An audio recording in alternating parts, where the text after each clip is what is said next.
Well, what do I start usually almost every year? An update, but for this case, an awards prediction video because the movie award season is here.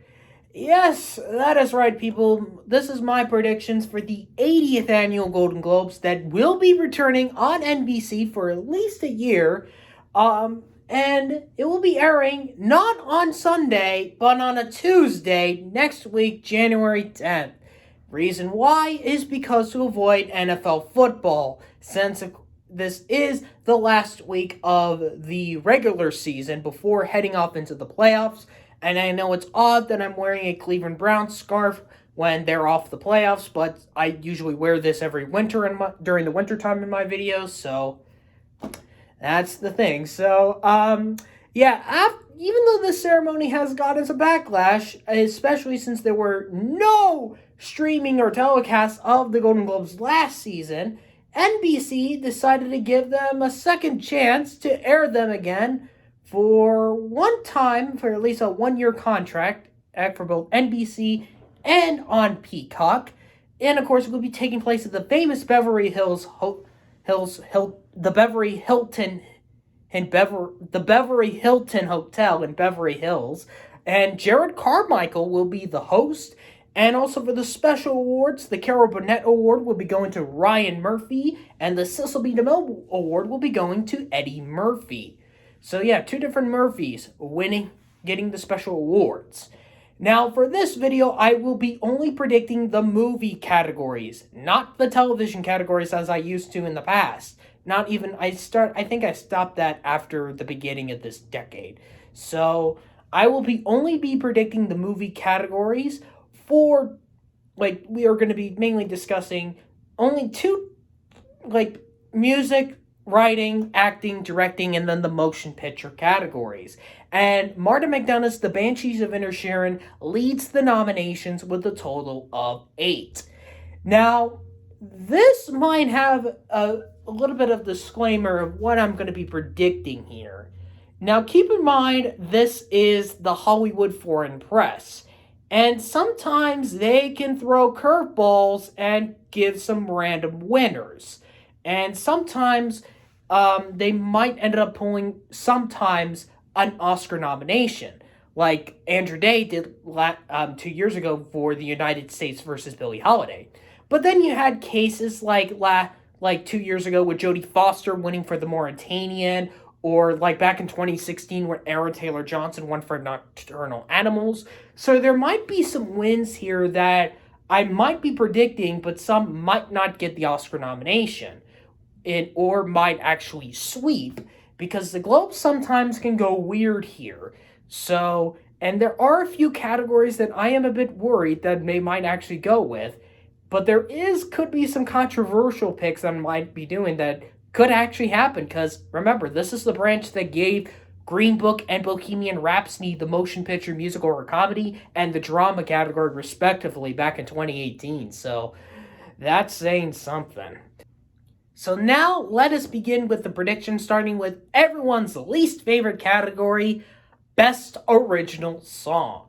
Now, I have listened to all the songs on the Oscar shortlist, and let me just say, that category should go. I almost want to make a video of explaining why the original song category needs to go, because I'm surprised no one hasn't talked about it yet. I might, but I'll have to wait and see how the Oscar nominations go, because a lot of them, just listening to them on their own without having watched any of the movies, it's a little bit difficult, because, how do they have a better impact in the movie than they are on their own, which that's what I kind of judge all the 5 songs here, and all the others on the Oscar shortlist without no knowledge of the movies themselves. Of having seen them all. So yeah, I might make a video on that, but I might have to probably do some better research on it, or try to figure out something instead of some of the dialogue I would usually say a lot of my videos. But basically, it's a 3-way battle, I would say, between Hold My Hand from Top Gun Maverick, Lift Me Up from Black Panther, Wakanda Forever, and Not To from RRR. Unless the Oscars would say triple R, and then so that's the official title. But we don't know yet, because We don't have not heard what the Oscars call it, so that would be determined. So it's basically you got Lady Gaga back in the conversation again with Blood Pup, aka Michael Tucker, and then you got Rihanna with Thames, which is Tamale. Oh, I'm not going to pronounce it, but she's a Nigerian singer, so I will say that. Along with Ryan Coogler and Ludwig Göransson, who are involved with the song. And of course, you have obviously Taylor Swift and Alexander Desplat and Guillermo del Toro, but we know the Globes are not going to give it to Taylor Swift. Now, Lift Me Up makes a lot more sense to win like a Critics' Choice in the Oscars, but since this is the Globes, I'm thinking they're going to go more of a bigger one, and although I would say Lift Me Up, I'm more likely thinking to win Critics' Choice, I'm going to go here and say they're going to give it to Gaga here for Hold My Hand, and this could be the only way they can give Top Gun Maverick something, because they're not going to give it motion picture drama, and who is not going to be there, because, of course, the Oscars, the Hollywood Foreign Press, decided not to nominate him. So, yeah, if there is one person we know for a fact that won't show up at the Globes, easily Tom Cruise. But Lady Gaga, expect it, and she will probably cry. For original score, now, a lot of people think this is a battle between Babylon and The Fabelmans, between Justin Hurwitz and John Williams. The Fabelmans seems like a favorite to win, but from what a lot of people who have seen the movie said that how much originality is in the score for The Fabelmans. And it's like, 30% or something like that? And it's questioning how eligible it managed to get on the Oscar shortlist. And obviously Tar didn't, but it's odd The Fabelmans did, of how much originality there is. And this could potentially be Williams' last chance to win an Oscar, because although he will most likely get nominated next year if there is how much original the score is, but for a fact he will not win next year for the next Indiana Jones movie. Let's just say that. Babylon is definitely a go-to choice, since Hurwitz is kind of like 2-0 right now in the score category. Actually, he has all 3 Globes. He won all 3 Globes he's up for so far, with winning song and score for La La Land, with the song being City of Stars, and even winning for First Man here. However, because with no women nominated for Best Director, I wonder if the Hollywood Foreign Press would do something to have at least some women to win a big major category. Because for a fact, Women Talking really underperformed here at the Globes, and Sarah Polley is unlikely to win Best Screenplay. However, I think Hildur Guðmundsdóttir, if I'm correct, if that's the right pronunciation, will win her second Globe for Women Talking, and maybe a potential sweep, but Babylon or The Fabelmans is kind of a 3-way notch between the 3. But since I think because there's no women nominated for director and they want to give a woman in a big major category, it would have to be this category for score, so I'm going with Hildur for Women Talking. Screenplay, I think it's pretty obvious, because it's easily going to be going to Martin McDonagh for The Banshees of Inisherin. Yes, of course, they did give him to 3 billboards, and keep in mind, this movie, tied with, is the first film since Cold Mountain to receive 8 nominations, 8 Globe nominations here. And a lot of the times, if you are nominated for the most of the Globes, you're most likely you're going to win Screenplay, which that happened last year with Belfast, but it didn't happen with Marriage Story or Vice or I believe The Post, if I'm correct. But I believe I was predicting Lady Bird that year. But a lot of the times that doesn't happen, but I think it will happen for the second year in a row. I know it didn't happen with Mank, but Belfast did, and I think since it has the most nominations and it's probably the best way to give it, since he won't win director, I think McDonagh would win for The Banshees of Inisherin. Supporting actress, I am going with everybody is probably saying here that I'm going to go with Jamie Lee Curtis for Everything Everywhere All at Once. Although I still do not have her in my Oscar predictions, I feel like she could be one of those people that would win the Globe but fail to get the nomination, because as the moment, we still have Globe and Critics' Choice nominations, and we have yet to get the Screen Actors Guild, and when this video will be released, since I'm recording this on a Wednesday, the BAFTAs would release their long list. And as of this Wednesday recording, BAFTAs has not released the long list. So Stephanie Hsu would be more likely an industry favorite, more so than Jamie Lee Curtis, if the Oscars go the right way. Because Curtis is kind of like campaigning herself because of who she is, since, of course, everyone knows her from the Halloween series, of course. But it's just like, when you start in, like, she was in the Halloween movies, right? I keep thinking, yeah, she is.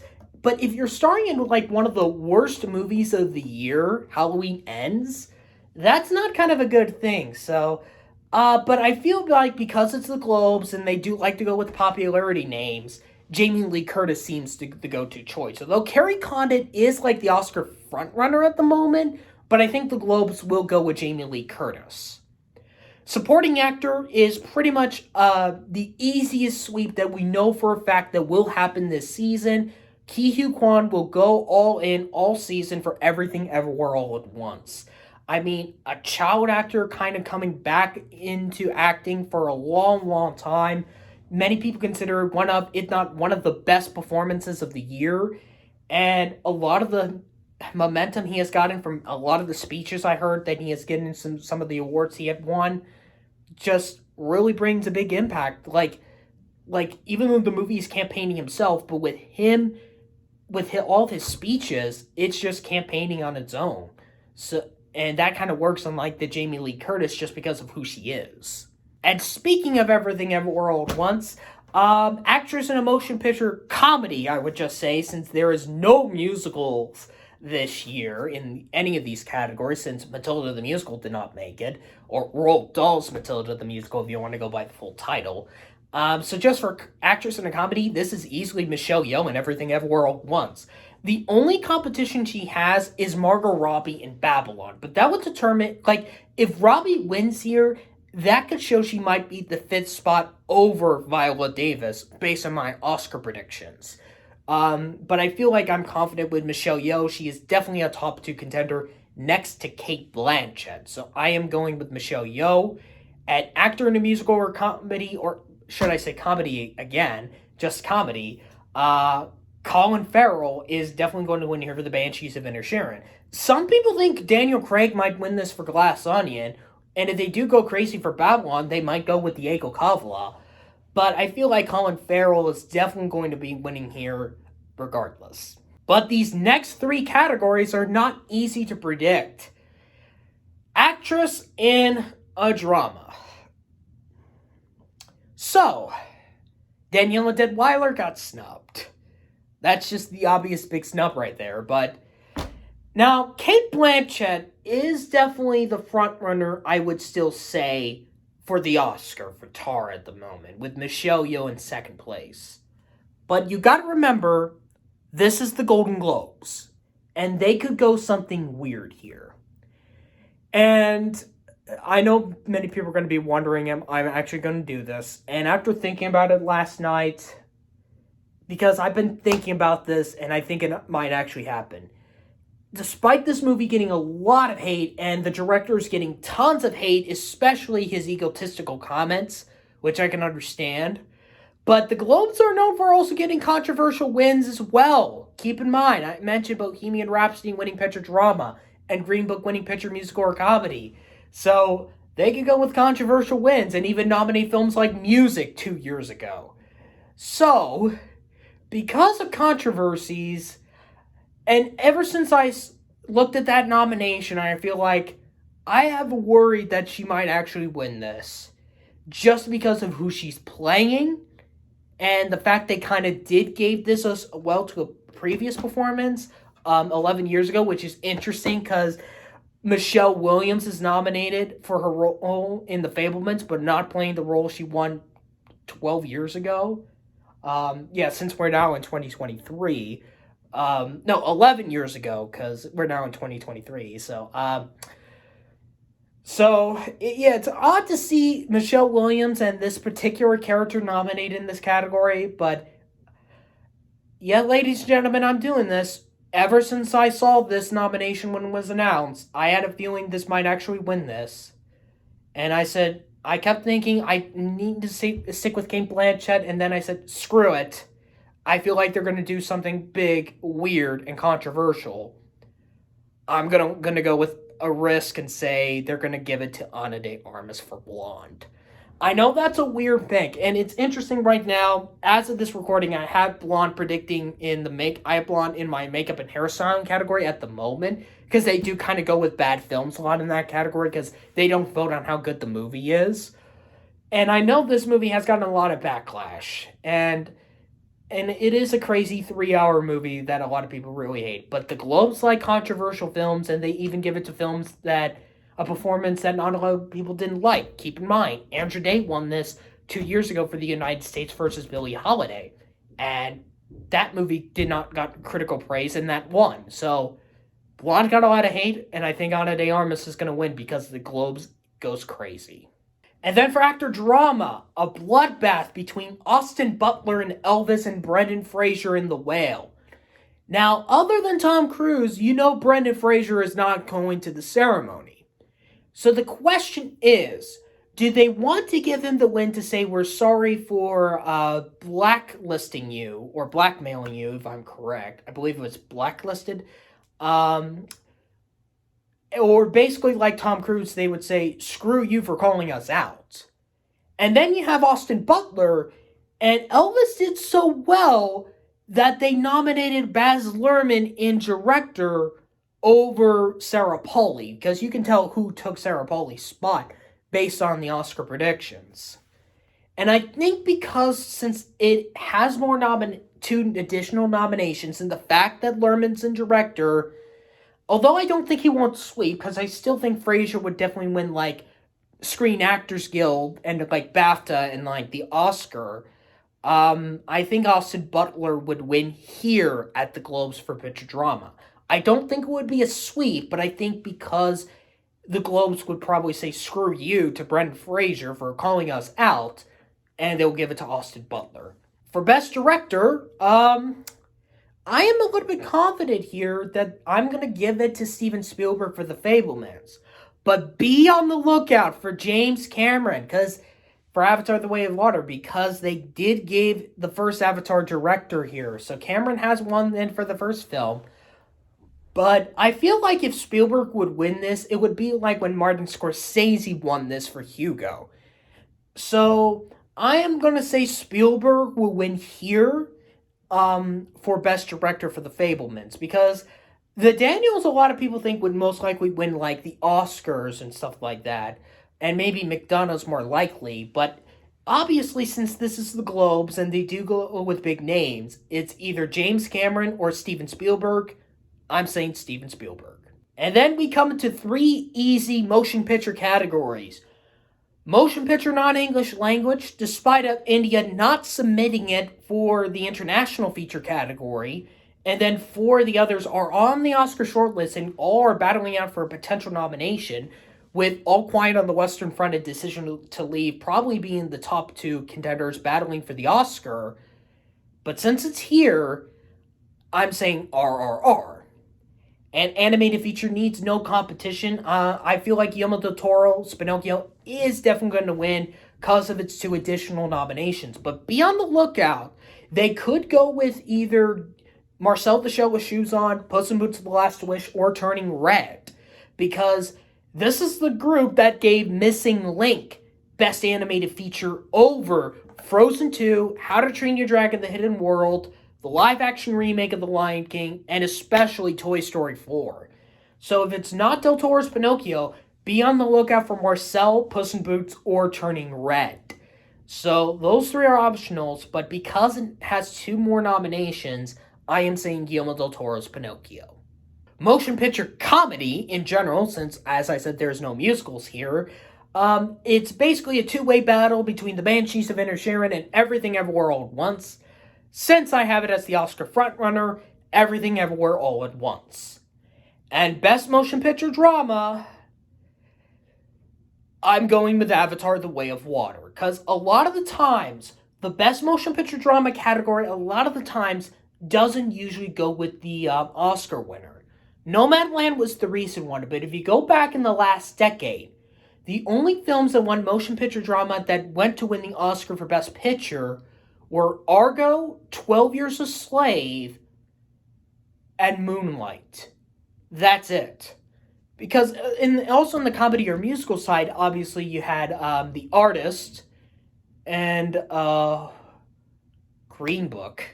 That's it. So only, but in the drama side, they didn't. Even last year, they didn't get it correct. They went with the power of the dog instead of Coda. So I don't think, although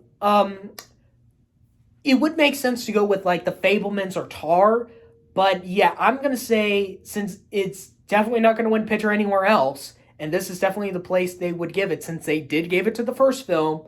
I am saying the Globes picture drama will give it to Avatar: The Way of Water. And as of now, I believe it is the highest grossing movie of the year. So with that being said, I think that kind of wraps up my Golden Globe prediction video. Let me know what your predictions are. Oh, it's getting close as of this Wednesday recording, but will probably be highest grossing by the time we get to this upcoming weekend. So with that being said, thank you guys for watching. I know it's a weird predictions going with Avatar and Ana de Armas, but this is the Hollywood Foreign Press, and they love to build up controversy. So that's what I'm doing here right now. So the next video will be the Critics' Choice prediction video next week. And then I know the award season will be going on. So I know Critics' Choice will be next. And then it will be my final Oscar nomination predictions that I will be doing all 23 categories. So be on the lookout for that. Let the award season begin.